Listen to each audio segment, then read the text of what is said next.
Another look at the morning's newspapers. We are joined once again by Ava Santina Evans from Politics, Joe and Christian Calgi from the Daily Express. Christian, Ava, thank you very much for sticking around this Sunday morning. Let's get straight on with it. Ava, and this is a story that you've picked out in The Sun. Yeah, so this is Keir Starmer. So over at the Scottish Labour conference up in Glasgow, there has been a motion voted on that the party in Scottish Labour will back a ceasefire. Now that puts Scottish Labour at odds with Westminster's Labour, the rest of Labour, because Keir Starmer is supporting a sustainable ceasefire. So this is in reaction to the Rafah crossing, where over 1 million people are currently sheltering from bombs that are raining down on them, and Scottish Labour have made the decision that they would like the fighting to stop right now.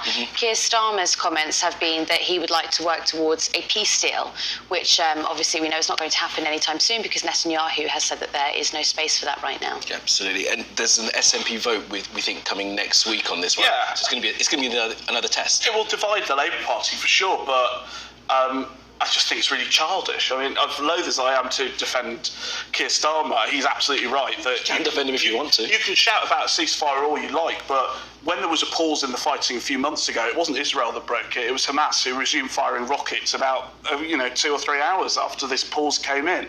And there's no point in having a ceasefire if they're going to carry on attacking Israel. Fine, but what do you want these people to do? I don't like it when we say this sort of thing is childish because people are exercising their democratic right to vote on a motion. I mean, how else do they go about putting their position forward? They may as well vote for apple pie motherhood. It's just. Well, not really. If the opposition. The pressure, isn't it? Isn't that the point? If you've got a Parliament speaking with one voice. Yeah, but the Tories are never going to agree to it. So even if they somehow bend Starmer's arm into agreeing to this, make-believe ceasefire, that they say tomorrow we want a ceasefire. A, it's not going to do anything, and B, Hamas aren't going to listen to the opposition party in Britain. But it's about influence, isn't it?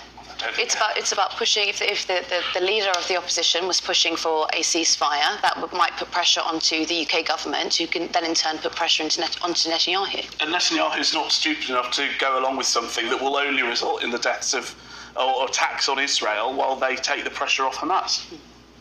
Good disagreement. Let's move on to our next story, and this is in the Mail.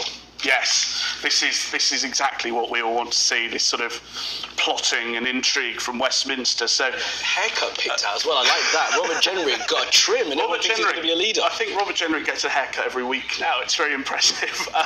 So the Mail on Sunday have identified the 4 sort of big Tory leadership manoeuvring plotters, namely Kemi Badenoch, Robert Jenrick, Penny Mordaunt and Grant Shapps. Grant Shapps comes under particular pressure in this piece. There's one source that claims that Grant is barely in the Ministry of Defence these days. He does about 6 days a month. The rest of the time he's plotting to become leader. I think it's very interesting as well because, as far as I can see, current polls show that Penny Mordaunt and Grant Shapps are basically on course to lose their seats at the moment, if not Robert Jenrick as well.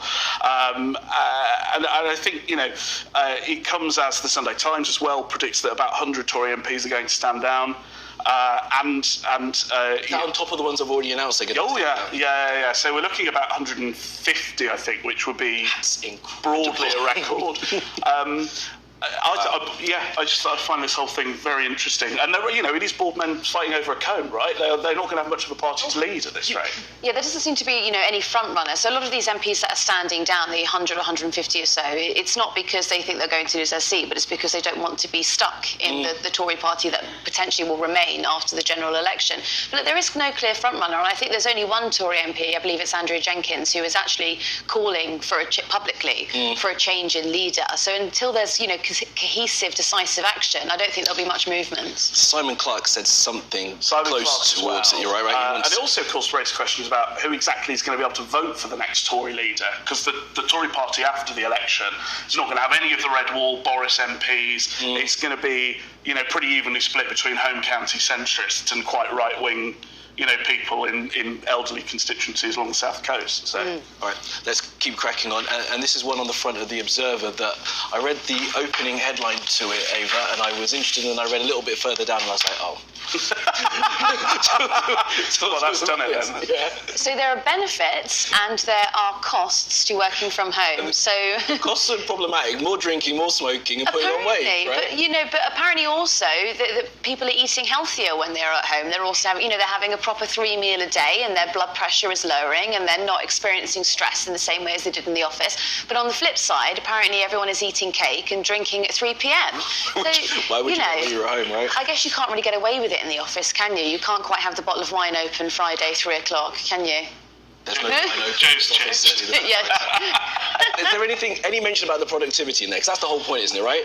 It's worth mentioning that this is very much a sort of health focused report. It doesn't look at the wider sort of economic impact of working from home, which, not to sound too boomerish, but I am genuinely concerned about, like, society, and I just think coffee shops and pubs, and they're all closing down because not enough people are working from the office. I do think that is not something we should sacrifice. And fellow Yimby, I think we can both make a case here that, some of the big companies like, Pret a Manger and Greggs, who are now on the high streets, have pushed out smaller businesses. And it would be nice to see business rates on local high streets going down and more affordable rents, so we could have more local businesses that people could go to lunch in. Genuinely incredible shoehorning into a story about just, working we had to do it. Let's keep it moving on. And this is another one that I think you could probably all agree on this story. I'm sure this is in the Observer, isn't it? And this is about...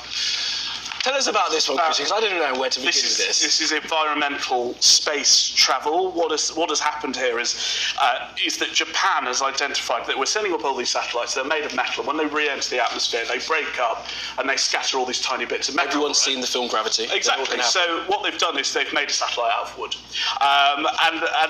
it's going to solve all our problems. But genuinely, they've put wood in these sort of atmospheric conditions. They found that it holds up surprisingly well. So maybe we will finally be able to clean up some litter from outer space. Extremely versatile material, but they're still going to have to collect it, aren't they? Because there is so much space junk out there. I was talking about this last week. I don't know why it keeps coming up, but there are some fantastic ideas of how you're going to capture it. Huge nets, like harpoons, magnets as well to capture some of this space junk. I'll just send Just Stop Oil up there with bin bags. Oh my goodness. They'll occupy. I'm sure you want to bring that up again. I should have asked our astronaut about what his plans were for how to collect some of that space junk, but maybe he wouldn't have an opinion. Listen, guys, thank you very much for that. Good disagreement on that story. We're not going to go back to what the Labour Party do. We are getting that vote, though, next week, aren't we, when Parliament returns? So it will be a really interesting moment to see how the Labour Party handle it. By-election as well, I think. Right. And there should be an urgent question probably from the SNP on Monday as well. Oh, really? On the ceasefire? Yes. Right. I think the Labour Party had, 50 or so rebels last time, so it will be interesting to see how we get there. All right, guys. Ava and Christian, thank you very much for that. And there's more to come the next hour.